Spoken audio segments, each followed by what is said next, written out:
ఆదిలాబాద్ జిల్లాలోనే వెంటనే గిరిజన యూనివర్సిటీ ఏర్పాటు చేయాలని ఉమ్మడి జిల్లా లంబాడ జేఏసీ కన్వీనర్ నరేష్ జాదవ్ అన్నారు. పట్టణంలోని తన నివాసం గృహంలో ఏర్పాటు చేసిన మీడియా సమావేశంలో ఆయన మాట్లాడారు. తెలంగాణ రాష్ట్రంలో ప్రత్యేక ఎస్టీ కమిషన్ను నియమించి ట్రైబల్ అడ్వైజర్ కమిటీని ఏర్పాటు చేయాలన్నారు. జీవో నెంబర్ 3ను యథావిధిగా కొనసాగించడానికి ప్రభుత్వ ఆర్డినెన్స్ రూపంలో చట్టం తయారు చేయాలన్నారు. బంజారా భవన్ నిర్మాణం కోసం నిధులు మంజూరు చేయాలన్నారు. ఉట్నూరు కేంద్రంలోని బంజారా ఆరాధ్య దైవం శ్రీ సంత్ సేవాలాల్ మహారాజ్ స్మృతివనం కోసం 2 ఎకరాల భూమిని కేటాయించాలన్నారు. అలాగే గిరిజనులు సాగు చేస్తున్న పోడు భూములకు పట్టాలు ఇవ్వాలని డిమాండ్ చేశారు.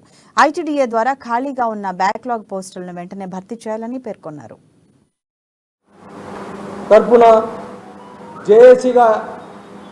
ఉమ్మడి జిల్లా ఆధ్వర్యంలో ఏర్పాటు కావడం జరిగింది.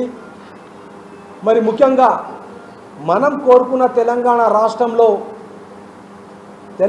రాష్ట్రం ఏర్పడితే ప్రత్యేకంగా మా గిరిజనులకు ఏ విధంగా న్యాయం జరుగుతుంది, అభివృద్ధి చెందుతుందనే ఉద్దేశంతో తెలంగాణ రాష్ట్రాన్ని కోరుకున్నాం. మరి ఈ 9